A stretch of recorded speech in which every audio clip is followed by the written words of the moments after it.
রাহুল গান্ধীকে প্রাণনাশের হুমকি দেওয়া হচ্ছে এই অভিযোগ নিয়ে প্রধানমন্ত্রী নরেন্দ্র মোদীকে চিঠি লিখেছিল কংগ্রেস। অভিযোগ দিয়েছিল দিল্লি পুলিশেরও। এবার কংগ্রেসের অভিযোগের পাল্টা জবাব দিল বিজেপি। প্রধানমন্ত্রী নরেন্দ্র মোদীকে রাহুল গান্ধী ও কংগ্রেস নেতারা কুরুচিকর ভাষায় আক্রমণ করেছে, তাও মনে করানো হলো।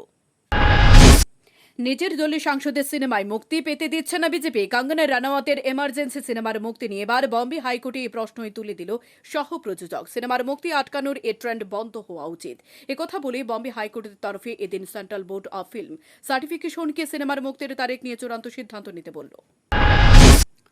সুপ্রিম কোর্টের বড় ধাক্কা টেলিকম সংস্থাগুলির। বিপুল জরিমানার মুখে এয়ারটেল, ভোডাফোনের মতো টেলিকম সংস্থাগুলি। আজ বুধবার সুপ্রিম কোর্টের তরফে টেলিকম সংস্থাগুলির অ্যাডজাস্টেড গ্রস রেভিনিউ বা সামঞ্জস্যপূর্ণ মোট রাজস্ব পুনরায় গণনার আবেদন খারিজ করে দেয়।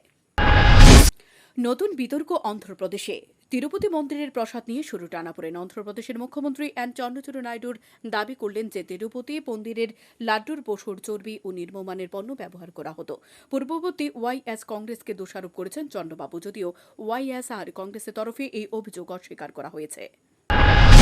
সিন্ধু নদীর জল দিয়ে ভারত পাকিস্তানের মধ্যে যে চুক্তি হয়েছে তার বয়স এখন ৬২ বছর বয়সী। এ বহু পুরনো চুক্তি পর্যালোচনা এবং সংশোধনের জন্য এবার সরকারিভাবে পাকিস্তানকে নোটিশ দিল ভারত সরকার। আন্তঃসীমান্ত নদী সম্পর্কিত বিরোধগুলির মীমাংসার ক্ষেত্রে ইসলামাবাদের যে অস্থির দৃষ্টিভঙ্গি, সে কারণে এ নোটিশ দেওয়া হয়েছে বলে জানা গিয়েছে। বুধবার ১৮ সেপ্টেম্বর এই নোটিশ পাঠানোর বিষয়টি সামনে আসলেও এটি পাঠানো হয়েছে গত ৩০ আগস্ট। চুক্তির ১২(৩) ধারার আওতায় এ নোটিশ দেওয়া হয়েছে।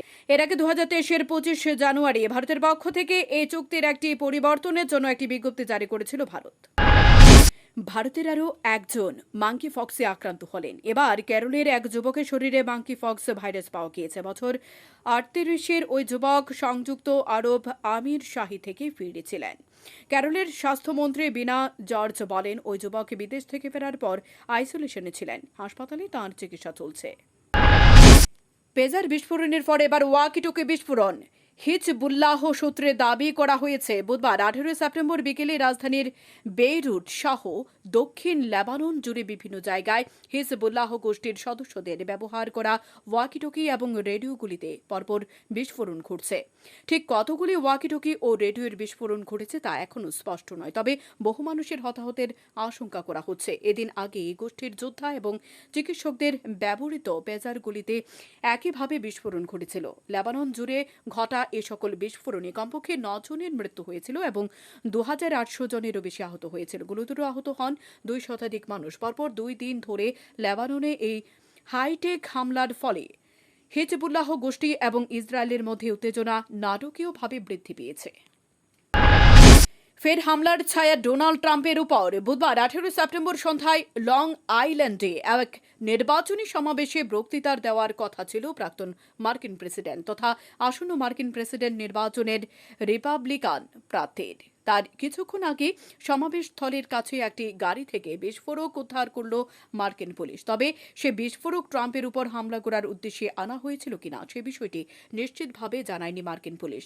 মাত্র ৩ দিন আগে ফ্লোরিডায় ট্রাম্পের পাম বিচ গলফ ক্লাবের তার উপর হামলা চালাতে এসেছিল এক আততায়ী। হাতে ছিল AK-47 বন্দুক। তবে সে হামলার আগেই তাঁকে গ্রেপ্তার করেছিল মার্কিন সিক্রেট সার্ভিসের এজেন্টরা। তার আগে ১৩ জুলাই পেনসিলভানিয়ার এক সমাবেশে ট্রাম্পকে লক্ষ্য করে গুলি চালিয়েছিল আরেক আততায়ী। সেক্ষেত্রে এ গুলি তাঁর কান ঘেঁষে বেরিয়ে গিয়েছিল।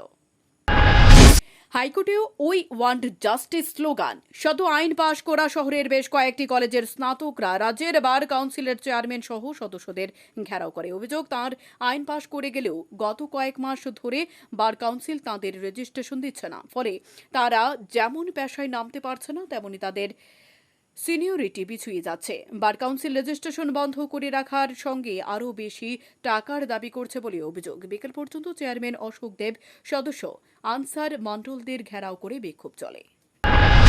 কিছুদিন আগে যৌন হেনস্থার অভিযোগ উঠে তারকা কোরিওগ্রাফার স্টোইক জনি বাসা ওরফে জনি মাস্টারের বিরুদ্ধে। এবারে তেলেগু কোরিওগ্রাফারের বিরুদ্ধে ফক্সো ধারায় অভিযোগ দায়ের করা হলো। সাইবারাবাদের নারসিংগী পুলিশ স্টেশন থেকে ফক্সো আইনে অভিযুক্ত করা হয়েছে। ২১ বছরের যুবতীর করা অভিযোগের ভিত্তিতে বুধবার ১৮ সেপ্টেম্বর কোরিওগ্রাফারের বিরুদ্ধে চার্জ আনা হয়েছে। টানা ৬ বছর ধরে জানি মাস্টারের হাতে যৌন হেনস্থার শিকার ওই যুবতী। অভিযোগ তেমনই।